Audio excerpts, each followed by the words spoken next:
Story time audio ബുക്സിലേക്ക് എല്ലാവർക്കും സ്വാഗതം. മിഴിവേലി ബാബുജി എഴുതിയ novel white hill. Barber shop പൂട്ടി മുറ്റത്തേക്ക് ഇറങ്ങുകയായിരുന്നു രാജൻ. ആ നേരത്തായിരുന്നു ആക്സിഡൻറ്റ്. വണ്ടി ഇടിച്ചടാ. രാജൻ്റെ അലർച്ച ജോസിൻ്റെ ചായക്കടയിൽ ഇരുന്നവർ കേട്ടു. സിദ്ധാർത്ഥനും രഘുറാമും ഒക്കെ ഉണ്ടായിരുന്നു അവിടെ. എല്ലാവരും റോഡിലേക്ക് ഓടി. തീപ്പൊരികൾ ചിതറിച്ചുകൊണ്ട് ബൊലീറോയെ മുന്നോട്ട് തള്ളിയ ലോറി ഒരു പുളിമരത്തിലേക്ക് അതിനെ ചേർത്ത് ഞെരിച്ചു. പിന്നാലെ വന്ന 2 ലോറികൾ ഒന്ന് ബ്രേക്കിട്ടു. റോഡിലൂടെ ആളുകൾ ഓടിയെടുക്കുന്നത് കണ്ടിട്ടാവണം വന്നതിൻ്റെ ഇരട്ടി വേഗത്തിൽ മുന്നോട്ട് പാഞ്ഞുപോയി. വാടാ, രഘുറാം മുന്നിൽ കുതിച്ചു. പിന്നാലെ സിദ്ധാർത്ഥനും രാജനും മറ്റും. ബൊലീറോയെ ഇടിച്ചു തള്ളിയ ലോറി ഡ്രൈവർ ഇത് കണ്ടു. അയാളുടെ ഇമകൾ വല്ലാതെ ഇടുങ്ങി. ഞൊടിയിടയിൽ അയാൾ റിവേഴ്സ് ഗിയറിട്ടു. ബമ്പറിൽ നിന്ന് ബൊലീറോ പിടിവിട്ടു. എടുത്തു ചാടുന്നത് പോലെ ലോറി പിന്നോട്ട് മാറി. അതിൻ്റെ ഒരു ഹെഡ്ലൈറ്റ് തകർന്നിരുന്നു. ഒറ്റ കണ്ണുമായി അത് വീശിത്തിരിഞ്ഞ് മുന്നോട്ട് വന്നു. ആളുകൾ ഇരുവശത്തേക്കും ചാടി മാറി. ആ ക്ഷണം ആദ്യം മാർബിൾ പീസുകളിൽ ചെന്നിടിച്ച ലോറിയും ബമ്പറും ബോണറ്റും ചതഞ്ഞ നിലയിൽ ഓടിപ്പോയി.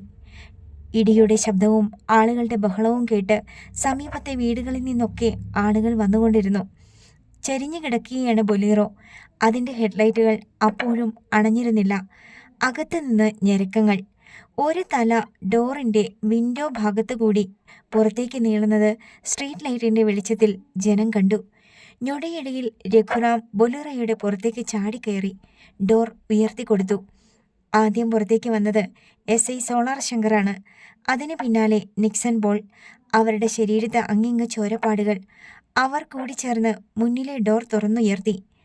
സർ, നിക്സൺ പോൾ അകത്തേക്ക് നോക്കി വിളിച്ചുകൊണ്ട് കുനിഞ്ഞ് കൈകൾ താഴ്ത്തി. ഗിയർ ലിവർ എൻ്റെ കാലിൽ കുരുങ്ങിയിരിക്കുകയാണെന്ന് തോന്നുന്നു. എന്നെ വലിച്ചെടുക്കണ്ട, ഞാൻ ഇറങ്ങിക്കൊള്ളാം. അകത്തുനിന്ന് യാസിർ അഹമ്മദിൻ്റെ ശബ്ദം കേട്ടു. 2 മിനിറ്റ് എടുത്തു യാസിർ പുറത്തു വരാൻ. അയാളുടെ നെറ്റിയിൽ നിന്ന് ചോരയൊലിക്കുന്നുണ്ടായിരുന്നു. ഇടത് തോളിന് കടുത്ത വേദന. അവിടെ കൈ അമർത്തിക്കൊണ്ട് യാസിർ പറഞ്ഞു, കുമാരനെ നോക്ക്. ഡ്രൈവിംഗ് സീറ്റിൽ നിന്ന് കുമാരൻ്റെ ഞരക്കം. എല്ലാവരും ചേർന്ന് അയാളെയും ഇറക്കി. കുമാരന് ഇത്തിരി കുഴപ്പമുണ്ടെന്ന് തോന്നി. നിവർന്നു നിൽക്കാൻ കഴിയുന്നില്ല. ശരീരം നിറയെ ചോര. ആളുകൾ തിങ്ങിക്കൂടിയതിനാലും സ്ട്രീറ്റ് ലൈറ്റിന് വെളിച്ചം കുറവായതിനാലും അല്പം പിന്നിലായി പോയതുകൊണ്ടും ആക്സിഡൻറ്റിൽപ്പെട്ടവർ ആരായിരുന്നെന്ന് സിദ്ധാർത്ഥന് ശരിക്ക് കാണാൻ കഴിഞ്ഞിരുന്നില്ല. ജനം കുമാരനെ വാഹനത്തിനരികിൽ നിന്ന് അല്പം അകറ്റിയിരുത്തി. വെള്ളം.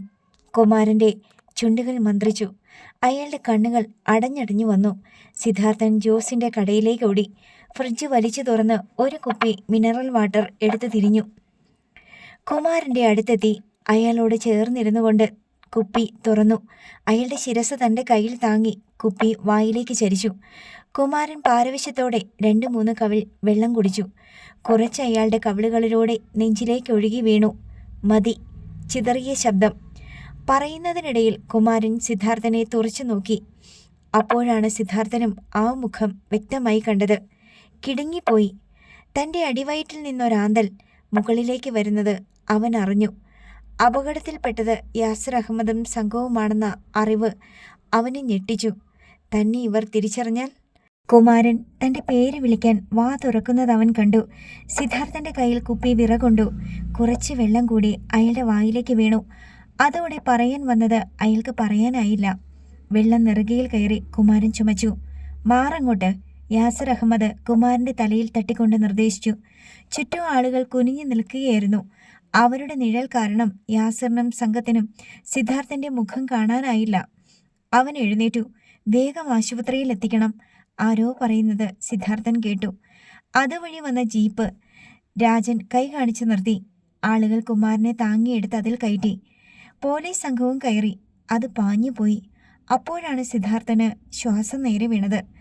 അവർ മലയാളികളായിരുന്നു അല്ലേ? ജോസ് മറ്റുള്ളവർക്ക് നേരെ തിരിഞ്ഞു. അതുമാത്രമല്ല, പോലീസുമാ. ദേ നോക്ക്. രാജൻ കയ്യിലിരുന്ന ടോർച്ച് മിന്നിച്ചു. ചരിഞ്ഞു കിടന്നിരുന്ന ബൊലീറോയിൽ പൊട്ടിപ്പോയ ബീക്കൺ ലൈറ്റിൻ്റെ അവശിഷ്ടങ്ങൾ കണ്ടു. ഷെടാ, അവർ കേരളത്തിൽ എവിടെ നിന്നാണെന്ന് ചോദിക്കാൻ പറ്റിയില്ലല്ലോ. രാജന് കുണ്ഠിതം.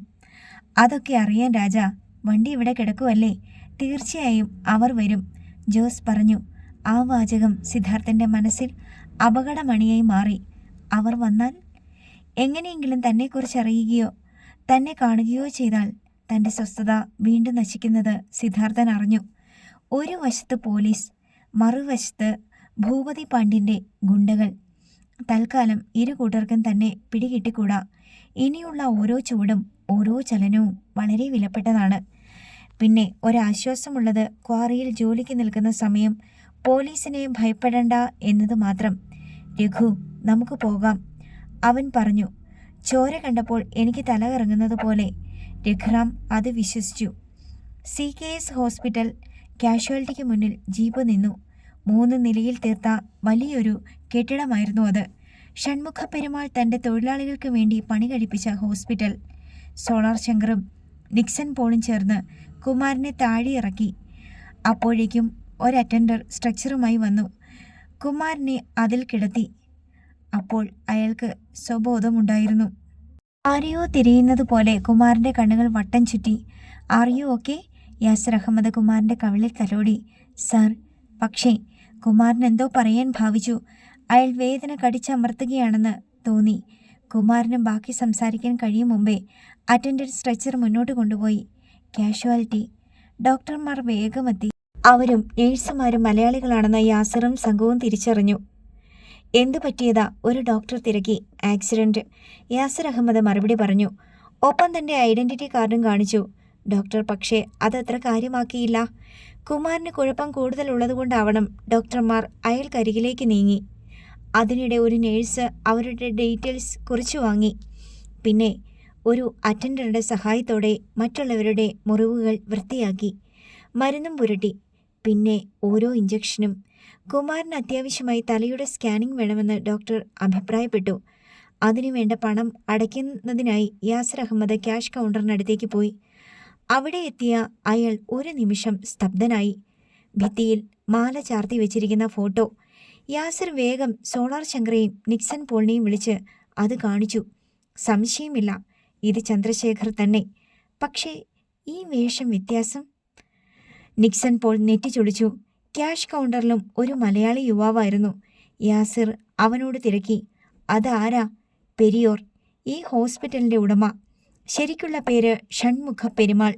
ഷൺമുഖ പെരുമാൾ. യാസിർ ആ പേര് മനസ്സിലിട്ട് ചതച്ചു.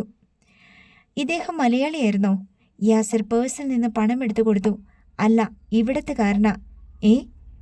ശങ്കറും നിക്സൺ പോളും യാസിറിനെ നോക്കി. ശങ്കർ ശബ്ദം താഴ്ത്തി. ഇതിലെന്തോ കളിയുണ്ട് സർ. ഇയാൾ ചന്ദ്രശേഖരൻ തന്നെയാ. യാസിർ അഹമ്മദ് ഒന്ന് മൂളി. ചെറുപ്പക്കാരൻ പണമടച്ചതിൻ്റെ കമ്പ്യൂട്ടർ ബില്ല് നൽകി. അത് വാങ്ങുമ്പോൾ ഒന്നുകൂടി തിരക്കി. ഈ പെരുമാൾ എങ്ങനെയാ മരിച്ചത്? അതൊക്കെ അറിഞ്ഞിട്ട് നിങ്ങൾക്ക് എന്ത് വേണം? പൊടുന്നനെ പുറത്തെ വാതിൽക്കൽ നിന്നൊരു ചോദ്യം. മൂവരും അങ്ങോട്ട് നോക്കി. തടിയനായ ഒരു വാച്ചർ, മീശ കണ്ടാൽ വീരപ്പനെ പോലെ. സോളാർ ശങ്കർ അയാൾക്ക് നേരെ നടക്കാൻ ഭാവിച്ചതാണ്. പക്ഷേ യാസിർ തടഞ്ഞു. ശങ്കറെ, വേണ്ട. വാച്ചർ തുടർന്നു. ഇതാ മലയാളിയായാലുള്ള കുഴപ്പം. കിറ്റും കിഴിയും എല്ലാം അറിയണം. ചികിത്സ തേടി വന്നവർ അത് കഴിഞ്ഞ് പോവുകയാണ് വേണ്ടത്. നീയും ഒരു മലയാളിയല്ലേടാ പുല്ലേ? യാസറിൻ്റെ വിലക്ക് മറന്നുകൊണ്ട് ചോദിച്ചു പോയി സോളാർ ശങ്കർ. ഞങ്ങൾ ആരാന്ന് കരുതിയിട്ടാടാ നീ പുളയ്ക്കുന്നേ? വാച്ചറും വിട്ടുകൊടുത്തില്ല. ഒരു പക്ഷേ നിങ്ങൾ പോലീസായിരിക്കും. ആ വെളച്ചിൽ അങ്ങ് കേരളത്തിൽ മതി. ഇത് സ്ഥലം വേറെ സാറേ, ഇവിടെ ചിലവാകത്തില്ല. ഈ കഴിവരുടെ മോൻ്റെ കാരണത്തിൽ ഞാൻ 4 എണ്ണം പൂശിയിരിക്കും ഇവിടുന്ന് പോകുന്നതിന് മുമ്പ്. ശങ്കർ പല്ലമർത്തി. ശങ്കർ, നമ്മൾ വന്നത് മറ്റു കാര്യത്തിനാ. കം വിത്ത് മീ പറഞ്ഞിട്ട് യാസിർ നടന്നു. പിന്നാലെ പോകാതിരിക്കാൻ കഴിഞ്ഞില്ല സോളാർ ശങ്കറിന്. യാസിർ അഹമ്മദ് ഇതിനിടെ ഫോൺ എടുത്ത് വിജയകുമാറിൻ്റെ നമ്പറുകളിൽ കുത്തി. 1 മണിക്കൂർ കഴിഞ്ഞു. സ്കാനിംഗ് നടത്തി കുമാരനെ ഒബ്സർവേഷൻ റൂമിലേക്ക് മാറ്റി. മയക്കത്തിലാണ് കുമാരൻ. അയാൾക്ക് ഡ്രിപ്പ് നൽകിയിരിക്കുകയാണ്. ഇടനാഴിയിലെ ഇരുമ്പ് കോവണിയിൽ ഇരിക്കുകയാണ് യാസിറും സംഘവും. ഈ ആക്സിഡൻറ്റിനെ കുറിച്ച് നിങ്ങൾക്ക് എന്ത് തോന്നുന്നു? യാസിർ നിക്സണെയും ശങ്കറിനെയും നോക്കി. എ പ്ലാന്റ് അറ്റാക്ക്, അതിൽ സംശയമില്ല. നിക്സൺ പോൾ ഉറപ്പിച്ചു. Yes, you are correct. Yasir Ahmed സമ്മതിച്ചു. പക്ഷേ പിന്നിൽ ആരാവും? ഫ്രെഡി സാറ് അല്ലാതാരാ? ശങ്കർ എഴുന്നേറ്റു. ഇടനാഴിയിലൂടെ 2-3 ചാൽ നടന്നു. അതും ശരിയാണെന്ന് യാസിറിന് തോന്നി. ഇതിനർത്ഥം ഒന്നേയുള്ളൂ, നമ്മുടെ ഓരോ ചലനവും അപ്പോൾ തന്നെ ഫ്രെഡി സാറ് അറിഞ്ഞുകൊണ്ടാണ് ഇരിക്കുന്നത്. നമ്മൾ ഇങ്ങനെയൊക്കെ രക്ഷപ്പെട്ടത് അത്ഭുതം കൊണ്ടെന്നേ പറയാനാവൂ. ഇതിനിടെ സോളാർ ശങ്കർ പുറത്തേക്ക് പോയി. തടിയൻ വാച്ചർ മുറ്റത്തിൻ്റെ കോണിൽ ഒരു ചെടിയോട് ചേർന്ന് നിന്ന് സിഗരറ്റ് വലിക്കുകയായിരുന്നു. അടുത്തെങ്ങും ആരുമില്ല. പെട്ടെന്ന് തോളിൽ ഒരു കൈ അമർന്നപ്പോൾ അയാൾ ഞെട്ടിത്തിരിഞ്ഞു. സോളാർ ശങ്കർ. എന്തു വേണം? വാച്ചർ സിഗരറ്റ് വലിച്ചെറിഞ്ഞു. നിന്നെ നേരത്തെ കണ്ടപ്പോൾ ഒരു കാര്യം തരാൻ മറന്നുപോയി. പറഞ്ഞതും കൈ ചുരുട്ടി ഒറ്റ ഇടിയായിരുന്നു അയാളുടെ നെഞ്ചിൻ്റെ മധ്യത്തിൽ. അമ്മോ! നിലവിളിക്കാനായി അയാൾ വാ തുറന്നു. അടുത്ത നിമിഷം ശങ്കർ തൻ്റെ പിസ്റ്റൾ വലിച്ചെടുത്ത് അയാളുടെ പല്ലിൽ മുട്ടിച്ചു. വാച്ചറുടെ തുറന്ന വായ അങ്ങനെ തന്നെയിരുന്നു. കവിളടക്കം ഒരടി കൂടി. വാച്ചർ വേച്ചു ചെന്ന് ചെടിയിൽ പിടിച്ചു. ശങ്കർ അയാളുടെ ഷർട്ടിൽ കുത്തിപ്പിടിച്ച് ചെടിയുടെ മറവിലേക്ക് വലിച്ചു മാറ്റി. കഴിവറ്റ മോനെ, ഒരു മലയാളിയായി നിനക്ക് മറ്റൊരു മലയാളിയെ കാണുമ്പോൾ ഇനി ചൊറിച്ചിൽ വരുമോടാ? റിവോൾവറിൻ്റെ ബാരൽ കൊണ്ട് താടിയിലിൽ പതുക്കെ തട്ടിക്കൊണ്ടാണ് ചോദ്യം. അത് ഞാൻ. വാച്ചർ ശരിക്കും ഭയന്നു പോയി. പറയടാ. ഷർട്ടിലെ പിടിവിടാതെ ശങ്കർ ഒരു വിരൽ കൊണ്ട് അയാളുടെ തൊണ്ടക്കുഴിയിൽ കുത്തി. വാച്ചറുടെ കണ്ണുകൾ തള്ളി. ഇല്ല. കരയിൽ പിടിച്ചിട്ട മീൻ കണക്കെ വാച്ചറുടെ തൊണ്ടക്കുഴി അനങ്ങി. Very good. എങ്കിൽ ഇനി പറയടാ, എങ്ങനെയാ നിൻ്റെയൊക്കെ പെരിയോറി മരിച്ചത്? സത്യമേ പറയാവൂ. അത് സാറേ, പെരിയോരുടെ മക്കൾ തന്നെ അതിൻ്റെ പിന്നിലെന്ന് വിശ്വസിക്കുന്നവരുമുണ്ട്. കാരണം പെരിയോരുടെ മുഖം തല്ലിച്ചതച്ചതുപോലെയായിരുന്നു. ആക്സിഡൻ്റ് ആയിരുന്നെന്നാണ് ഞങ്ങളോടൊക്കെ പറഞ്ഞത്. സോളാർ ശങ്കറുടെ മുഖം ചുളിഞ്ഞു. നീയ ശവശരീരം കണ്ടോ? കണ്ടു. തൻ്റെ ഊഹം തെറ്റുകയാണെന്ന് ശങ്കറിന് തോന്നി. കാരണം ഈ പെരിയോർ ചന്ദ്രശേഖരനാണെങ്കിൽ അയാളുടെ ശവം ഒരിക്കലും ഇവിടെ വരില്ലല്ലോ. അയാളെ ദഹിപ്പിച്ചത് തണ്ണീർമുഖത്താണ്, സിദ്ധാർത്ഥൻ്റെ വീട്ടിൽ. അയാൾ വാച്ചറിലെ പിടിവിട്ടു. ഷർട്ടിൻ്റെ കോളർ പിടിച്ച് നേരെ ഇട്ടുകൊടുത്തു. ഇവിടെ നടന്നത് നമ്മൾ രണ്ടാളും മാത്രം അറിഞ്ഞാൽ മതിയാകും. അതല്ല, മൂന്നാമതൊരാളോട് പറയണ മണ്ടത്തരം നീ കാണിച്ചാൽ ചിലപ്പോൾ എനിക്ക് നിന്നെ കൊല്ലേണ്ടി വന്നേക്കും. അത് വേണോടാ? വേണ്ട. പെട്ടെന്നായിരുന്നു വാച്ചറുടെ മറുപടി. സോളാർ ശങ്കർ യാസറിൻ്റെയും നിക്സൺ പോളിൻ്റെയും അരികിൽ മടങ്ങിയെത്തി. താനിതെവിടെ പോയി? യാസർ സംശയത്തോടെ അയാളെ നോക്കി. ആ വാച്ചറെ ഒന്ന് കാണാൻ. ശങ്കർ അവിടെ നടന്നതൊക്കെ പറഞ്ഞു. പക്ഷേ പെരിയോരുടെ ശവം ഇവിടെ കൊണ്ടുവന്നെങ്കിൽ നമ്മുടെ സംശയങ്ങൾ വെറുതെയാവുകയാണല്ലോ. അപ്പോൾ യാസിർ അഹമ്മദിൻ്റെ ഫോണിൽ ഒരു കോൾ വന്നു. അത് അറ്റൻഡ് ചെയ്തിട്ട് അയാൾ എഴുന്നേറ്റു. നിങ്ങൾ രണ്ടാളും ഇവിടെ തന്നെ ഉണ്ടാവണം. പറഞ്ഞിട്ട് നടന്നു. സാർ എവിടെ പോകുക? നിക്സന്റെ ചോദ്യത്തിന് യാസിർ മറുപടി നൽകിയില്ല. അയാൾ ഹോസ്പിറ്റൽ മുറ്റത്തെത്തി. അവിടെ ഒരു സുമോയിൽ വിജയകുമാർ കാത്തിരിക്കുകയായിരുന്നു. യാസിർ അഹമ്മദും അതിൽ കയറി. കരിമ്പ് വെട്ടിത്തെളിച്ച വഴിയിലൂടെ ഒരു ലോറി ചീറിപ്പാഞ്ഞു വന്നു. റൂറൽ SP ഫ്രെഡി ഐപ്പ് കണ്ണുകൾ ചിമ്മി തുറന്നു. ലോറി ഷെഡിനരികിൽ ബ്രേക്കിട്ടു. അതിൽ നിന്ന് 4 ഡ്രൈവർമാരും ഇറങ്ങി. കഴിച്ച ചാരായത്തിൻ്റെ ലഹരിയിൽ കാലുകൾ മുന്നിലെ പുളിങ്കുറ്റിയിലേക്ക് ഉയർത്തിവെച്ച് ഒന്ന് മയങ്ങിപ്പോയിരുന്നു ഐപ്പ്. നെറ്റിച്ചുളിച്ചുകൊണ്ട് അയാൾ നിവർന്നിരുന്നു. ബാക്കി ലോറിയൊക്കെ എത്തിയോടാ? ഒളിപ്പിച്ചു വെച്ചിട്ടേ. അപ്പുറം ഞങ്ങളെല്ലാവരും இந்த ലോറിയിലെ ഏറി വന്നിട്ടേ, ഒരു ഡ്രൈവർ പറഞ്ഞു. പോയ കാര്യം എന്തായി? എല്ലാത്തിനും തീർത്തു അല്ലേ? ഐപ്പ് ചിരിച്ചു. കട്ടായമാ മുടിവ് ചൊല്ല മുടിയാതെ. യോസനയെ പണി പാർത്ത എല്ലാമായി മുടിഞ്ഞിറക്കണം. അവർ ആക്സിഡൻ്റ് ഉണ്ടാക്കിയതിന് വിശദീകരിച്ചു കൊടുത്തു. ഫ്രെഡി ഐപ്പിൻ്റെ പല്ലുകൾ ഞെരിഞ്ഞു. യാസിർ അഹമ്മദ്, ഒന്നും വേണ്ടെന്ന് വെച്ചതാ ഞാൻ പലവട്ടം. എന്നാലും എന്നെക്കൊണ്ട് ഇതൊക്കെ ചെയ്യിപ്പിച്ചേ അടങ്ങൂ എന്ന് വെച്ചാൽ. ഷെഡിൻ്റെ മൂലയിലിരുന്ന് ഉറങ്ങുകയായിരുന്ന 2 തൊഴിലാളികൾ അയാളുടെ ശബ്ദം കേട്ടാണ് ഉണർന്നത്. എങ്കിൽ നിങ്ങൾ പോയിക്കോ, നാളെ കാണാം. ഫ്രെഡി ഐപ്പ് ഡ്രൈവർമാരെ നോക്കി. ശരി സാർ. അവർ തിരികെ പോയി ലോറിയിൽ കയറി. നേർത്ത മഞ്ഞിലൂടെ അത് പോയി. എടാ, ഞാനും പോകുക, തൊഴിലാളികളോട് വിളിച്ചു പറഞ്ഞിട്ട് ഫ്രെഡി ഐപ്പ് എഴുന്നേറ്റു. കൈകൾ ഒന്ന് വീശിക്കുടഞ്ഞു. അഴിച്ചു തൂക്കിയിട്ടിരുന്ന കാക്കി ഉടുപ്പെടുത്ത് മണത്തു നോക്കി. ഡോയ്, മുടിഞ്ഞ നാറ്റം പറഞ്ഞുകൊണ്ടയാൾ അത് ധരിച്ചു. പിന്നെ ഇന്നോവയ്ക്ക് നേരെ നടന്നു. ഇനിയും ഒരുപാട് കരിമ്പുകൾ വെട്ടിമാറ്റാനുണ്ട്. ചിലവ പൂത്തു നിൽക്കുന്നു, അല്ലാത്തവ ഉണക്ക ഇലകളുമായി കാട് കണക്കി. ഫ്രെഡി ഐപ്പ് ഇന്നോവയുടെ ഡോർ തുറന്നു. അകത്തേക്ക് കാൽ വയ്ക്കാനാഞ്ഞതും അത് കണ്ടു. ഒരു ഭാഗത്തെ കരിമ്പിൻ തോട്ടത്തിന് തീ പിടിച്ചിരിക്കുന്നു. അയാൾ കിടുങ്ങി. നിമിഷങ്ങൾ മതി തീ തോട്ടം വിഴുങ്ങാൻ. ഡേയ്! അയാൾ ഷെഡിലേക്ക് നോക്കി അലറി. തീ കാണുന്നില്ലേടാ, വേഗം പോയി അണയ്ക്ക്. തൊഴിലാളികൾ രണ്ടുപേരും ഞൊടിയിടയിൽ പുറത്തു ചാടി. ഒരു കാറ്റ് വീശി. പഞ്ഞിക്ക് തീ പിടിക്കുന്നത് പോലെ തോട്ടം നിന്ന് കത്തി. അനുനിമിഷം അതെല്ലാ ഭാഗത്തേക്കും വ്യാപിച്ചു. ഓടിയെത്തിയവർക്ക് ഒന്നും ചെയ്യാൻ കഴിഞ്ഞില്ല. ഫയർഫോഴ്സിന്റെ സഹായമില്ലാതെ തീ അണയ്ക്കാനാവില്ലെന്ന് തൊഴിലാളികൾക്ക് ബോധ്യമായി. ഫ്രെഡി അയ്യപ്പ് പെട്ടെന്ന് ഫോൺ എടുത്തു. നമ്പർ കുത്താൻ ഭാവിക്കുകയായിരുന്നു. അടുത്ത നിമിഷം തൊട്ടരികിൽ നിന്നൊരു ശബ്ദം കേട്ടു. സാറ് താഴത്തങ്ങാടിയിൽ ചത്തുപോയ അപ്പാപ്പനെ വിളിക്കാൻ പോകുവാണോ തീ അണയ്ക്കാൻ? ശബ്ദം തിരിച്ചറിഞ്ഞ ഫ്രെഡി അയ്യപ്പ് വെട്ടിത്തിരിഞ്ഞു. തൻ്റെ തൊട്ടു പിന്നിൽ ഇന്നോവയിൽ ചാരി നിൽക്കുന്നു യാസിർ അഹമ്മദ്. ഫ്രെഡി അമ്പരന്നു. യു യു അയാൾ കൈ ചൂണ്ടി. കോപ്പ്, താൻ എന്താടാ കരുതിയേ?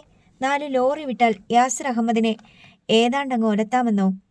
യാസിറേ, ഫ്രെഡിയുടെ ഭാവം മാറി. അതേടോ, യാസിർ തന്നെ.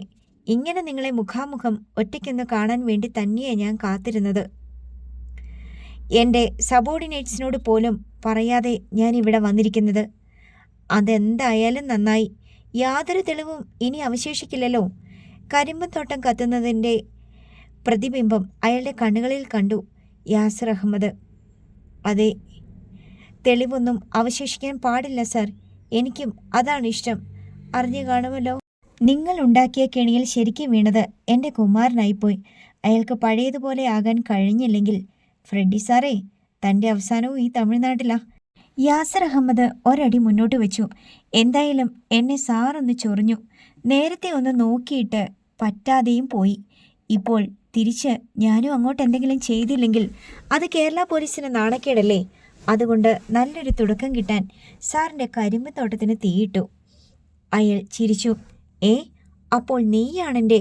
ഫ്രെഡി അയ്യപ്പിന് രോഷം ഇരച്ചു കയറി. നിനക്കറിയാമോടെ എൻ്റെ എത്ര ലക്ഷമാ കത്തി നശിക്കുന്നതെന്ന്? യാസിർ തലയാട്ടി. ഈ ലക്ഷവും കോടിയുമൊക്കെ എന്നാ സാറേ ഉണ്ടായത്? കാക്കിയുടെ പിൻബലം ഉണ്ടായ ശേഷം. അതിനു മുമ്പ് സാറ് എങ്ങനെയാ ജീവിച്ചതെന്ന് ഞാൻ പറഞ്ഞു കേട്ടിട്ടുണ്ട്. ഫ്രെഡി അയ്യപ്പ് കലി കൊണ്ട് വിറച്ചു. അയാൾ യാസിർ അഹമ്മദിൻ്റെ മുഖത്തേക്കും കത്തുന്ന തോട്ടത്തിലേക്കും മാറി മാറി നോക്കി. എങ്കിൽ ഇന്ന് നിന്നെയും ഈ തോട്ടത്തിലിട്ട് ചുടുമടാ ഞാൻ, അയാൾ ആവേശത്തിൽ കിതച്ചു. എന്നിട്ട് കത്തിയെരിയാത്ത അസ്ഥിയുണ്ടെങ്കിൽ അതവിടെ തന്നെ മൂടും. പിന്നെ അതിനു മീതെയും കരിമ്പ് നടും ഞാൻ. പറഞ്ഞത് കൈ ചുരുട്ടി ഒറ്റയിടിയായിരുന്നു ഫ്രെഡി അയ്യപ്പ്. മിന്നൽ വേഗത്തിൽ യാസിർ അഹമ്മദ് തെന്നി മാറി. ഫ്രെഡിയുടെ മുഷ്ടി ഇന്നോവയിൽ ചെന്നിടിച്ചു. അയാൾ വേദനയുടെ കൈ കുടഞ്ഞു. ആ ക്ഷണം യാസിർ അഹമ്മദിൻ്റെ പ്രത്യാക്രമണം. ചുണ്ടും മൂക്കും ചേർത്തൊരിടി കിട്ടിയപ്പോൾ ഫ്രെഡി വേച്ച് ഇന്നോവയിലേക്ക് ചാരി.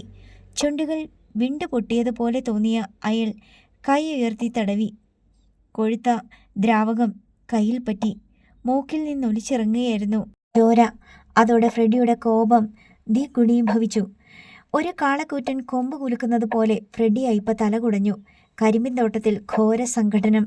തൊഴിലാളികൾ ഇരുവരും തീയണയ്ക്കാൻ ശ്രമിക്കുകയായിരുന്നതിനാൽ ഇത് കണ്ടില്ല. അവസാനം യാസിറിൻ്റെ ശക്തമായൊരു താഡനത്തിൽ ഫ്രെഡി അയ്യപ്പിന് താളം തെറ്റി. അയാൾ മണ്ണിലേക്ക് മറിഞ്ഞു. യാസിർ അയാളുടെ നെഞ്ചിൽ ആഞ്ഞു ചവിട്ടി. പിന്നെ ആ മുഖത്തിന് നേരെ കൈ ചൂണ്ടി. ഇനി താൻ എന്നെയോ എൻ്റെ പിള്ളേരെയോ ദ്രോഹിക്കാൻ ശ്രമിച്ചാൽ കൊന്നുകളയും ഞാൻ, കേട്ടോടാ പന്ന. യാസിർ ഒരു ചീത്ത വിളിച്ചു. പിന്നെ കുനിഞ്ഞ് ഒരു പിടി മണ്ണ് വാരി. തുടർന്ന് ഫ്രെഡി അയ്യപ്പിൻ്റെ കവിളിൽ ഇടം കൈ മുറുക്കി. അയാൾ വാ തുറന്നു. യാസിർ മണ്ണ് വായിലേക്ക് ഇട്ടുകൊടുത്തു. എനിക്കിത് തന്നെ തീർക്കേണ്ടി വന്നാൽ അന്നിടേണ്ട മണ്ണ് ഇപ്പോഴേ അങ്ങിടുകയാണ് ഞാൻ. പിന്നെ ഇത് പുറം ലോകം അറിഞ്ഞാൽ അതിൻ്റെ നാണക്കേട് തനിക്ക് മാത്രമാ. മറക്കണ്ട. തൊഴിലാളികൾ എന്തോ വിളിച്ചു പറഞ്ഞുകൊണ്ട് അവിടേക്ക് ഓടി വരുന്നുണ്ടായിരുന്നു. യാസിർ അഹമ്മദ് പെട്ടെന്ന് ഇരുളിലേക്ക് പിൻവലിഞ്ഞു. ഡാവിഞ്ചിയെക്കുറിച്ച് ഒന്നും ചോദിക്കാൻ കഴിഞ്ഞില്ലല്ലോ എന്ന കുറ്റബോധത്തോടെ. പക്ഷേ അടുത്ത നിമിഷം അയാളുടെ ഫോണിൽ പച്ച വെളിച്ചം മിന്നി. യാസിർ അതെടുത്ത് നമ്പർ നോക്കി. അമരൻ. പറയൂ അമര. അച്ഛൻ വിളിച്ചു സർ. എപ്പോൾ? യാസിർ ആവേശത്തിലായി. അല്പം മുമ്പ്. അമരൻ്റെ വാക്കുകളിൽ തിടുക്കം. എന്തു പറഞ്ഞു? എവിടെയുണ്ടിപ്പോൾ? ഉദ്യോഗത്തോടെ യാസിർ തിരക്കി. പക്ഷേ മറുപടി കിട്ടും മുമ്പ് ഫോണിൻ്റെ റേഞ്ച് പോയി. നേരം പുലർന്നു. സിദ്ധാർത്ഥൻ കുളിച്ച് വേഷം മാറി. കയ്യിലെ മുറിവ് കരിഞ്ഞു തുടങ്ങിയിരുന്നു. അതിനാൽ പിന്നെ കോട്ടൺ കെട്ടിയില്ല. അച്ഛനെക്കുറിച്ചുള്ള വിവരങ്ങൾ ഇവിടെ നിന്ന് എത്രയും വേഗം കിട്ടണേ എന്ന പ്രാർത്ഥനയോടെയാണ് രഘുറാമിൻ്റെ ഒപ്പം ഇറങ്ങിയത്. മക്കളെ, സീമന്തിനി രണ്ടുപേരെയും ഓർമ്മപ്പെടുത്തി. എവിടെ എന്ത് കണ്ടാലും കേട്ടാലും തിരിഞ്ഞു നോക്കുക പോലും അരുത്. സുഗതൻ്റെ അനുഭവം അറിയാമല്ലോ. സിദ്ധാർത്ഥൻ ഒന്ന് പുഞ്ചിരിച്ചു. രഘുറാം മിണ്ടിയില്ല. അവർ ക്വാറിയിലേക്ക് നടന്നു. ഗേറ്റിലൊരു വാച്ചറുണ്ട്. ഇത്തരം 4 ഗേറ്റുകളുണ്ട്. സിദ്ധാർത്ഥനോട് രഘുറാം പറഞ്ഞു. പുരുഷന്മാർ മാത്രം അകത്തേക്ക് പോയിക്കൊണ്ടിരുന്നു. ഇവിടെ സ്ത്രീകളില്ലേ? സിദ്ധാർത്ഥൻ തിരക്കി. ഇല്ല, അവർക്ക് പറ്റിയ പണിയൊന്നും ഇവിടെ ഇല്ലല്ലോ. രഘുറാം മുടി പിന്നോട്ടൊതുക്കി. റോഡിൽ നിന്ന് കാണുന്നത് പോലെയായിരുന്നില്ല ക്വാറിയുടെ ഉൾഭാഗം. എങ്ങും മുറിച്ചടുക്കിയിരുന്ന കൂറ്റൻ മാർബിൾ പീസുകൾ. ചില ഭാഗം പാതാളം പോലെ താഴെ വരെ മാർബിൾ മുറിച്ചെടുത്തിട്ടുണ്ട്. കൂറ്റൻ ക്രെയിനുകളും പാറ മുറിക്കുന്ന പലതരം മെഷീനുകളും ഒരു ഭാഗത്ത്. അതൊക്കെ പുതിയ മെഷീനുകളാ. രഘുറാം കൈ ചൂണ്ടി. വിദേശത്ത് നിന്ന് ഇറക്കുമതി ചെയ്തവ. അവയൊക്കെ പ്രവർത്തിപ്പിച്ചു തുടങ്ങിയാൽ ഇവിടെ പിന്നെ ഇപ്പോഴുള്ളതിൻ്റെ 5-1 തൊഴിലാളികളെ വേണ്ടിവരൂ. അതാണ് മാനേജ്മെൻറ്റ് തൊഴിലാളികളെ പിരിച്ചുവിടുന്നതിനെക്കുറിച്ച് ചിന്തിക്കുന്നത്. പക്ഷേ പെരിയാർ ഉണ്ടായിരുന്നെങ്കിൽ അങ്ങനെ ചെയ്യില്ലായിരുന്നു. അയാൾ പറഞ്ഞു നിർത്തിയതും എതിരെ മൂടിയില്ലാത്ത ഒരു ജീപ്പ് പാഞ്ഞുപോയി. ആ ഡ്രൈവറില്ലേ, അയാളായിരുന്നു പെരിയോരുടെ കൂടെ. പെരിയോരുടെ അവസാന യാത്രയിലും അവനായിരുന്നു. സിദ്ധാർത്ഥൻ തിരിഞ്ഞു നോക്കി. പണ്ടൊരിക്കൽ അച്ഛൻ്റെ കൂടെ നാട്ടിൽ വന്ന ഒരുവൻ്റെ മുഖം പോലെ. അച്ഛൻ മധുരയിൽ നിന്ന് ഫോണിൽ സംസാരിച്ചതും അവൻ ഓർത്തു. ആ നിമിഷം സിദ്ധാർത്ഥൻ ഒന്ന് തീരുമാനിച്ചു. ആ ഡ്രൈവറെ പൊക്കുകയാണ് തൻ്റെ ആദ്യ ലക്ഷ്യം. ഒന്നുകൂടി അവൻ തിരിഞ്ഞു നോക്കി. പിന്നിൽ വെളുത്ത പൊടിയിളക്കി ജീപ്പ് മറയുന്നു. ക്വാറിയിൽ പണി ആരംഭിച്ചിരുന്നു. ഡ്രില്ലറുകൾ പ്രവർത്തിക്കുന്നതിൻ്റെ ഭീകരമായൊരു ശബ്ദം അവിടെ മുഴങ്ങിക്കൊണ്ടിരുന്നു. അങ്ങിങ്ങു മാത്രം ചില വേപ്പ് മരത്തണലുകൾ. ഇതിനുള്ളിൽ വലിയ ഓഫീസുകൾ കാണുമെന്ന് കരുതിയിരുന്ന സിദ്ധാർത്ഥന് തെറ്റി. ഒരു സിമന്റ് കെട്ടിടം പോലും അതിനുള്ളിൽ ഉണ്ടായിരുന്നില്ല. കുറച്ചകലെ ഓലമെഞ്ഞ സാമാന്യം വലിയ 2 ഷെഡുകൾ, ഇഷ്ടിക പാകിയ ചുമരുകൾ. അതാണ് ഓഫീസ്. രഘുറാം അതിൽ ഒന്നിനു നേരെ കൈ ചൂണ്ടി. നമുക്കാദ്യം അവിടേക്ക് പോകണം. ഇത്ര വലിയ ക്വാറിക്ക് ഇങ്ങനെ ഒരു ഓഫീസോ? സിദ്ധാർത്ഥൻ അത്ഭുതം കൂറി. ഇവിടെ അങ്ങനെ ഒരു വലിയ ഓഫീസിൻ്റെ കാര്യമില്ല, രഘുറാം വിശദീകരിച്ചു. മാർബിൾ പാറകൾ കഷ്ണങ്ങളാക്കുക മാത്രമാണിവിടെ ചെയ്യുന്നത്. ബാക്കി പണികളൊക്കെ നടക്കുന്നത് ഇന്നലെ നമ്മൾ മാനേജരെ കാണാൻ പോയില്ലേ, അതിനടുത്തുള്ള ഫാക്ടറിയിലാണ്. ഏതാണ്ട് 400 ഏക്കറോളം വരും. 400 ഏക്കറോ? സിദ്ധാർത്ഥൻ്റെ കണ്ണുകൾ മിഴിഞ്ഞു. ചിലപ്പോൾ അതിൽ കൂടുതലും ഉണ്ടാകും.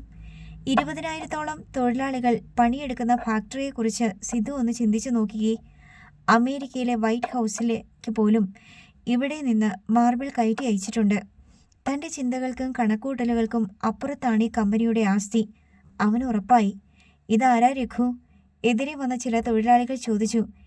എൻ്റെ അങ്കിളിൻ്റെ മോനാ. ഇവിടെ പണിക്ക് വന്നതാണോ? ആ. അവർ എന്തോ പിറുപിറുത്തുകൊണ്ട് നടന്നുപോയി. പിന്നിൽ ഒരു വാഹനത്തിൻ്റെ ഹോൺ. ഇരുവരും തിരിഞ്ഞു നോക്കി. Mercedes Benz. അതവരെ കടന്നുപോയി. മാനേജർ വന്നു, രഘുറാം പറഞ്ഞു. ഷെഡിനു മുന്നിൽ അത് നിൽക്കുന്നതും അവിടുത്തെ വാച്ചർ ഓടി വന്ന ഡോർ തുറന്നു പിടിക്കുന്നതും അവൻ കണ്ടു. രാജഗുരു ഇറങ്ങി ഓഫീസിലേക്ക് കയറിപ്പോയി. അല്പം മുമ്പ് ഷൺമുഖ പെരുമാളിൻ്റെ ഡ്രൈവറെ രഘുറാം കാട്ടിക്കൊടുത്തപ്പോൾ മുതൽ തൻ്റെ മനസ്സിൽ തിളച്ചു തുടങ്ങിയ ചോദ്യം സിദ്ധാർത്ഥൻ രഘുറാമിനോട് ചോദിച്ചു.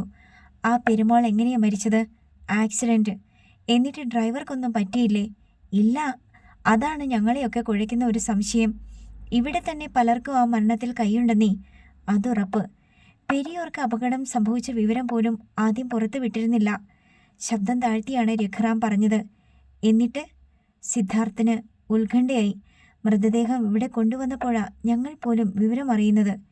ഇവിടെ കൊണ്ടുവന്നോ ശവം? സിദ്ധാർത്ഥൻ്റെ ചോദ്യം സംശയത്തോടെയായിരുന്നു. കൊണ്ടുവന്നു. 1 മണിക്കൂർ മാത്രമാണ് പൊതുദർശനത്തിന് വെച്ചത്. മുഖം പോലും തിരിച്ചറിയാൻ പറ്റത്തില്ലായിരുന്നു. പിന്നെ പെട്ടെന്ന് ദഹിപ്പിക്കുകയും ചെയ്തു. മുഖ്യമന്ത്രി ഉൾപ്പെടെ ഇവിടുത്തെ പ്രമുഖരെല്ലാം എത്തിയിരുന്നു. രഘുറാം ദീർഘമായി നിശ്വസിച്ചു. എവിടെ വെച്ചാണ് ആക്സിഡൻ്റ് ഉണ്ടായതെന്ന് പോലും ആർക്കും അറിയില്ല. നിങ്ങൾ ഡ്രൈവറോട് ചോദിച്ചില്ലേ? ചോദിച്ചു. പക്ഷേ അവൻ പറഞ്ഞത് കേരളത്തിൽ വെച്ചാണെന്നാ. സിദ്ധാർത്ഥൻ എന്തൊക്കെയോ മനസ്സിൽ കൂട്ടിക്കിഴച്ചു. അതിനിടെ വീണ്ടും രഘുറാം സംസാരിച്ചു. ഏറ്റവും അമ്പരപ്പിക്കുന്ന കാര്യം, അന്നത്തെ ഒറ്റ ദിവസം മാത്രമേ ക്വാറിക്കും ഫാക്ടറിക്കും അവധി ഉണ്ടായിരുന്നുള്ളൂ എന്നതാണ്. അധികാരം പിടിച്ചെടുത്തതുപോലെയായിരുന്നു ഭൂപതി പാണ്ഡ്യൻ്റെയും ധനുഷ്കോടി നാടാരുടെയും ഒക്കെ പ്രവൃത്തി. അയാൾ തൂവാലയെടുത്ത് മുഖവും കഴുത്തും തുടച്ചു. ഇതൊക്കെ ഞങ്ങൾ തൊഴിലാളികൾക്കിടയിൽ ഒരുപാട് സംശയങ്ങൾ ഉണ്ടാക്കി. മാത്രമല്ല, മൃതദേഹം ദഹിപ്പിക്കാൻ കാട്ടിയ ധൃതി എല്ലാം കൂട്ടി വായിക്കുമ്പോൾ അതൊരു കൊലപാതകത്തിലേക്കാണ് വിരൽ ചൂണ്ടുന്നത്. സിദ്ധാർത്ഥൻ മിണ്ടാതെ നടന്നു. തൻ്റെ ഉത്കണ്ഠകൾ പലതും തണുത്തു പോകുന്നത് അവൻ അറിഞ്ഞു. അച്ഛൻ്റെ മുഖസാദൃശ്യമുള്ള ഷൺമുഖ പെരുമാൾ തൻ്റെ അച്ഛൻ തന്നെയാണെന്ന ഒരു സംശയം കഴിഞ്ഞ നിമിഷം വരെ ഉണ്ടായിരുന്നു. പക്ഷേ മൃതദേഹം ഇവിടെ കൊണ്ടുവന്നെങ്കിൽ? ഇരുവരും ഓഫീസിന് മുന്നിലെത്തി. മാനേജറെ കാണാം. അവർ വാതിൽക്കിലേക്ക് നീങ്ങി നിന്നു. രാവിലെയായിട്ടും സൂര്യൻ്റെ ചൂട് തീ പോലെയായി. മേശയ്ക്ക് പിന്നിലെ കസേരയിൽ ഇരിക്കുകയാണ് രാജഗുരു. അയാൾക്ക് മുന്നിൽ നിന്ന് ഭവ്യതയോടെ സംസാരിക്കുന്ന രണ്ടുപേർ. അവർ ഇവിടത്തെ കങ്കാണിമാരാ, രഘുറാം പറഞ്ഞു. മുറിക്കുള്ളിൽ മേശയും കസേരയും ഒഴികെ ആകെയുള്ളത് ഒരു ഇരുമ്പലമാര മാത്രം. കങ്കാണിമാർ പുറത്തേക്ക് പോയപ്പോൾ വാതിൽക്കലേക്ക് നോക്കിയ രാജഗുരു അവരെ കണ്ടു. "കേറി വാ," അയാൾ കൈയാട്ടി വിളിച്ചു. ആ കണ്ണുകൾ അപ്പോഴും സിദ്ധാർത്ഥനെ അളക്കുകയാണ്. അവർ രാജഗുരുവിന് മുന്നിലെത്തി. "ജോലിക്കാര്യം അല്ലേ?" രാജഗുരു സ്വയം പറഞ്ഞുകൊണ്ട് തലയാട്ടി. "രഘു, നീ ജോലി ചെയ്യുന്ന സൈറ്റിലേക്ക് ഇവനെയും കൊണ്ടുപോയിക്കോളൂ. വൈകുന്നതിന് മുമ്പ് കങ്കാണിയുടെ കയ്യിൽ നിന്ന് ഫോം വാങ്ങി ഫില്ല് ചെയ്ത് കൊടുക്കണം." "ശരി സാർ." രാജഗുരു അപ്പോഴും സിദ്ധാർത്ഥനെ ശ്രദ്ധിക്കുകയായിരുന്നു. രഘുറാമും സിദ്ധാർത്ഥനും പുറത്തിറങ്ങി. അപ്പോൾ നേരത്തെ പുറത്തേക്ക് പോയ മൂടിയില്ലാത്ത ജീപ്പ് മടങ്ങിയെത്തി. അതിൻ്റെ ഡ്രൈവറെ സിദ്ധാർത്ഥൻ ശരിക്കും നോക്കി. അവൻ തന്നെ, സംശയമില്ല, അച്ഛൻ്റെ കൂടെ ഒരിക്കൽ വീട്ടിൽ വന്നവൻ. അന്ന് അച്ഛൻ കൊണ്ടുവന്ന പഴയ ജീപ്പിൻ്റെ ഡ്രൈവർ ഇവനായിരുന്നു. എല്ലാ തവണയും ഒറ്റയ്ക്ക് വരാറുണ്ടായിരുന്ന അച്ഛൻ അന്ന് അവനെ കൂടെ കൊണ്ടുവന്നത് അച്ഛന് സുഖമില്ലാഞ്ഞിട്ടാണ്. അച്ഛനെ വീട്ടിലാക്കിയിട്ട് അന്ന് തന്നെ ഇവൻ മടങ്ങുകയും ചെയ്തു. പക്ഷേ ഈ രൂപത്തിൽ ഇവന് തന്നെ മനസ്സിലാക്കാനാവില്ല. ഈ ക്വാറിയുടെയും ഫാക്ടറിയുടെയും ഉടമ ഷൺമുഖ പെരുമാൾ തന്നെ ആയിക്കോട്ടെ. എന്നാലും അന്ന് അച്ഛൻ്റെ കൂടെ ഇവൻ വരണമെങ്കിൽ ഇവിടവുമായി അച്ഛനും എന്തെങ്കിലും ബന്ധമുണ്ടാവണമല്ലോ. അതെന്താണെന്നറിയണം. മാത്രമല്ല, ഷൺമുഖ പെരുമാളിൻ്റേത് ഇവരൊക്കെ കരുതുന്നത് പോലെ ഒരു കൊലപാതകമാണെങ്കിൽ അതും അറിയണം. സിദ്ധാർത്ഥൻ തീരുമാനിച്ചു. അതിനുശേഷം ഇവിടെ നിന്നിട്ട് കാര്യമില്ലെന്ന് തോന്നിയാൽ നേരെ ശിവഗംഗയ്ക്ക്. "സിധു," രഘുറാം അവൻ്റെ തോളിൽ തൊട്ടു. ചിന്തയിൽ നിന്നവൻ പിടഞ്ഞുണർന്നു. വർക്ക് സൈറ്റിലൂടെ നടക്കുമ്പോൾ അവൻ വീണ്ടും ആരാഞ്ഞു. "ഈ ഡ്രൈവർ എവിടെയാ താമസിക്കുന്നത്?" "നമ്മൾ താമസിക്കുന്നതിനടുത്ത് തന്നെ." "വീട്ടിൽ ആരൊക്കെയുണ്ട്?" "അവനും ഭാര്യയും മാത്രം." "നീ എന്താ ചോദിച്ചത്?" അവനെ കണ്ടിട്ടൊരു കള്ള ലക്ഷണം. അവർ രഘുറാം പണിയുന്ന ഭാഗത്തെത്തി. ഒരു കൂറ്റൻ ക്രെയിനിൻ്റെ അഗ്രത്തിൽ പിടിപ്പിച്ച ചങ്ങലയിൽ കണ്ടെയ്നർ പോലൊരു മാർബിൾ പീസ് ഉയർത്തുകയായിരുന്നു. തണ്ണീർമുഖം സിദ്ധാർത്ഥൻ്റെ വീട്ടിൽ അടുത്ത ദേശാടനത്തിനൊരുങ്ങി നിൽക്കുകയാണ് ശുക്രൻ സ്വാമി. അതേ നേരത്തായിരുന്നു വിസ്മയുടെയും വസുമതിയുടെയും വരവ്. "കാര്യങ്ങൾക്ക് എന്തെങ്കിലും ഒരു തീരുമാനമായിട്ട് പോയാൽ പോരെ അങ്കിളെ?" വിസ്മയ അയാളെ നോക്കി. "അങ്കിൾ പോയി കഴിഞ്ഞാൽ ഇവിടെ നിന്ന് ഞങ്ങൾക്ക് വേണ്ടി വാദിക്കാനും പ്രവർത്തിക്കാനും മറ്റാരാ ഉള്ളത്?" ശുക്രൻ ഒന്ന് പുഞ്ചിരിച്ചു. "മോളെ, വൈരാഗിയായ ഞാൻ ഈ ഗൃഹാന്തരീക്ഷത്തിൽ ഏതാനും ദിവസം താമസിച്ചത് തന്നെ ഏറ്റവും വലിയ അത്ഭുതമായി എനിക്ക് തന്നെ തോന്നുന്നു. ഒരു പക്ഷേ എൻ്റെ ചന്ദ്രശേഖരനോടും സിദ്ധുവിനോടും ഉള്ള സ്നേഹവും താല്പര്യവും തന്നെയാവാം അതിനെന്നെ പ്രേരിപ്പിച്ചത്. എന്നാൽ ഇനി പോയേ പറ്റൂ." അയാൾ ടീപ്പോയിൽ വെച്ചിരുന്ന സഞ്ചി എടുത്ത് തോളിൽ തൂക്കി. "എന്നാലും ഇവിടെയൊരു അത്യാവശ്യമുണ്ടാകുന്നുവെങ്കിൽ ഞാനിങ്ങെത്തും. ഞാൻ ആരാധിക്കുന്ന ഈശ്വരന്മാർ എന്നെ ഇവിടെ കൊണ്ടുവരും." അയാൾ എല്ലാവരെയും നോക്കി. "പോലീസ് കേസ് ഇനി വേഗത്തിൽ മുന്നോട്ട് പോകും. അക്കാര്യം തന്നെയാണ് ശുക്രേട്ട ഞങ്ങളും പറയുന്നത്. സിദ്ധുവിനെക്കുറിച്ച് എന്തെങ്കിലും അറിയുന്നത് വരെയെങ്കിലും ശുക്രേട്ടൻ." കമലം പൂർത്തിയാക്കും മുമ്പ് ശുക്രൻ കൈ ഉയർത്തി. "പ്ലീസ് കമലം, ഇനി എന്നെ ബന്ധങ്ങളുടെ ബന്ധനത്തിൽ തളച്ചു നിർത്താൻ ശ്രമിക്കല്ലേ. പറഞ്ഞില്ലേ ഞാൻ വരും." അതൊരു അഭ്യർത്ഥനയായിരുന്നു. പിന്നെ ആർക്കും അയാളെ നിർബന്ധിക്കാൻ തോന്നിയില്ല. ശുക്രൻ ഒന്നുകൂടി ഓർമ്മിപ്പിച്ചു. "ഞാൻ ഫോൺ നമ്പർ തന്നിട്ടുണ്ടല്ലോ. സിധുവിനെക്കുറിച്ച് എന്തെങ്കിലും വിവരം കിട്ടിയാൽ ഉടനെ എന്നെ അറിയിക്കണം. നേരത്തെ പറഞ്ഞ ജോലിക്ക് വേണ്ടി ഒന്നുകൂടി ഞാൻ ശ്രമിച്ചു നോക്കാം." അയാൾ ഇറങ്ങി കാൽനടയായി പോയി. കമലവും വസുമതിയും കുറേ നേരം സംസാരിച്ചിരുന്നു. എന്തൊക്കെയാണേലും ശുക്രേട്ടൻ ഇവിടെയുള്ളപ്പോൾ ഒരു സുരക്ഷിതത്വം തോന്നുമായിരുന്നു. കമലം പറഞ്ഞു. "അത് നേരാ. പക്ഷേ എന്ത് ചെയ്യാനാ, അദ്ദേഹം നിൽക്കില്ലല്ലോ." വസുമതി താടിക്ക് കൈ കൊടുത്തിരുന്നു. "സിധുമോനെക്കുറിച്ച് എന്തെങ്കിലും ഒരു വിവരം, അവൻ എവിടെയെങ്കിലും ജീവിച്ചിരിപ്പുണ്ട് എന്നു മാത്രം അറിഞ്ഞാൽ മതിയായിരുന്നു." കമലത്തിൻ്റെ ശബ്ദം ചിലമ്പി. കണ്ണുകളിൽ നരവിൻ്റെ ഒരു പാട വന്നുകൂടി. ആ നേരത്താണ് മുറ്റത്തൊരു വാഹനത്തിൻ്റെ ഹോൺ കേട്ടത്. ഇരുവരും പിടഞ്ഞെഴുന്നേറ്റു. സിറ്റൗട്ടിലേക്ക് വന്നു. ഒന്നല്ല, 2 വണ്ടികൾ. അതിലൊന്ന് പോലീസ് ജീപ്പ്, അടുത്തത് സുമോ. ഇരുവരുടെയും നെറ്റി ചുളിഞ്ഞു. പോലീസ് ജീപ്പിൽ നിന്ന് AIC പ്രതാപനും സുമോയിൽ നിന്ന് ബാങ്ക് മാനേജരും കോടതിയിലെ ആമീനും ഇറങ്ങി. പ്രതാപൻ ജീപ്പിൻ്റെ ഫുഡ് റെസ്റ്റിലേക്ക് ഒരു കാൽ കുത്തി അവിടെ തന്നെ നിന്നതേയുള്ളൂ. മാനേജരും ആമീനും ഒരു ശിപായിയും സിറ്റൗട്ടിലേക്ക് കയറി. കമലം, മാനേജർ പറഞ്ഞു, നിങ്ങൾ ബാങ്ക് കുടിശ്ശിക കുറച്ചെങ്കിലും അടച്ചു തീർക്കുമെന്ന് കരുതി ഇത്ര നാളും കാത്തു. പലതവണ നോട്ടീസ് തന്നു. But I am helpless. Head ഓഫീസിൽ നിന്ന് എനിക്ക് നിരന്തര സമ്മർദ്ദം നിങ്ങളുടെ കുടിശ്ശികയിൽ നടപടിയെടുക്കാൻ. സർ, ഇവിടുത്തെ ഇപ്പോഴത്തെ അവസ്ഥ. കമല യാചിച്ചു. Yes, I know. എന്നാൽ ഹെഡ് ഓഫീസിൽ ഇരിക്കുന്നവർക്ക് അതേക്കുറിച്ച് തിരക്കേണ്ട കാര്യമില്ലല്ലോ. ബാങ്കിന് ലോൺ തന്ന പണവും പലിശയും തിരിച്ചു കിട്ടിയേ പറ്റൂ. ഞങ്ങൾ എങ്ങനെയും അടച്ചു തീർക്കാൻ സർ. കമലത്തിന് നിസ്സഹായത ഏറുകയാണ്. അത് ഞങ്ങൾക്കറിയാം. എടുത്തുപോയ നിലയ്ക്ക് തിരിച്ചടച്ചല്ലേ പറ്റൂ. പക്ഷേ എനിക്കിനി നടപടിയിൽ നിന്ന് പിന്നോട്ട് പോകാനാവില്ല. അതുകൊണ്ട് അയാൾ ആമീനെ നോക്കി. ബാക്കി പറഞ്ഞത് അയാളാണ്. നിങ്ങളുടെ വീട് ജപ്തി ചെയ്ത് അത് ലേലത്തിൽ വെച്ച് പണം ഈടാക്കാനാണ് കോടതി ഉത്തരവ്. അയാൾ തിരിഞ്ഞ് ശിപായിയെ നോക്കി. നോട്ടീസ് ഒട്ടിച്ചോടൂ. ശിപായി കോടതി ഉത്തരവിൻ്റെ പകർപ്പ് മതിലിനോട് ചേർന്ന ഭിത്തിയിൽ ഒട്ടിച്ചു. മാനേജർ കമലത്തെ ആശ്വസിപ്പിച്ചു. ഇനി 10 ദിവസം കൂടിയുണ്ട്. അതിനുള്ളിൽ നിങ്ങൾക്ക് എന്തെങ്കിലും ചെയ്യാൻ കഴിഞ്ഞാൽ. കമലം മിണ്ടിയില്ല. തൻ്റെ ശരീരം തളരുന്നതും താൻ വീഴാൻ പോവുകയാണെന്നും മാത്രം അവരറിഞ്ഞു. വസുമതി പെട്ടെന്ന് അവരെ താങ്ങി. ബാങ്കുകാരും പോലീസും മടങ്ങി. കമലത്തിൻ്റെ പെൺമക്കളും വിസ്മയയും ഓടിയെത്തി കമലത്തെ താങ്ങി അകത്തെ മുറിയിൽ കൊണ്ടുപോയി കിടത്തി. കമലത്തിന് സങ്കടം സഹിക്കവയ്യാതായി. വസു, അപ്പോൾ ഞങ്ങൾ ഇവിടുന്ന് വെറും കൈയോടെ പെരുവഴിയിലേക്ക് ഇറങ്ങേണ്ടി വരും അല്ലേ? പ്രായമായി ഈ പിള്ളേരെയും കൊണ്ട് ഞാൻ എവിടേക്ക് പോകും? കാര്യത്തിൻ്റെ ഭീകരാവസ്ഥ തിരിച്ചറിഞ്ഞ രാധികയ്ക്കും കാജലിനും അപകടത്തിൻ്റെ പൂർണ്ണത വ്യക്തമായത് അപ്പോൾ മാത്രമാണ്. അവരും കമലത്തെ കെട്ടിപ്പിടിച്ച് കരഞ്ഞു തുടങ്ങി. ഏയ്, വിസ്മയ അവരെ സ്വാന്തനപ്പെടുത്തി. ഞങ്ങളുടെ വീടവിടെ ഉള്ളിടത്തോളം കാലം നിങ്ങളാരും പെരുവഴിയിലാവില്ല. പക്ഷേ ആ വാക്കുകളൊന്നും അവരുടെ ഉള്ളിലെ തീ അണയ്ക്കാൻ പര്യാപ്തമായിരുന്നില്ല. കമലം പദം പറഞ്ഞുകൊണ്ട് കരഞ്ഞുകൊണ്ടിരുന്നു. ചന്ദ്രേട്ടൻ ഒത്തിരി കൊതിച്ചു വെച്ച വീടാ ഇത്. നീ വലിയ വീട്ടിൽ നിന്ന് വന്ന പെണ്ണല്ലേടി. നിന്നെ ഞാൻ ചെറ്റക്കുടലിൽ താമസിപ്പിച്ചാൽ അതിൻ്റെ നാണക്കേട് എനിക്കാ എന്ന് പറഞ്ഞ ഇങ്ങനെയൊരു വീട് വെച്ചത്. വസുമതി അവരുടെ അടുത്ത് കിടക്കയിലിരുന്നു. പിന്നെ ആ തോളിൽ മെല്ലെ തലോടി. അടുത്ത നിമിഷം വിസ്മയുടെ ഫോണിൽ ഒരു മെസ്സേജ് വന്നു. അവൾ അത് വായിച്ചു നോക്കി. മറ്റാരോടും ഒന്നും പറയണ്ട. അതായിരുന്നു ആദ്യ വാചകം. അവൾക്ക് ജിജ്ഞാസയേറി. താഴെ മെസ്സേജ് അയച്ച ആളിൻ്റെ പേര് വായിച്ചു. സിദ്ധു.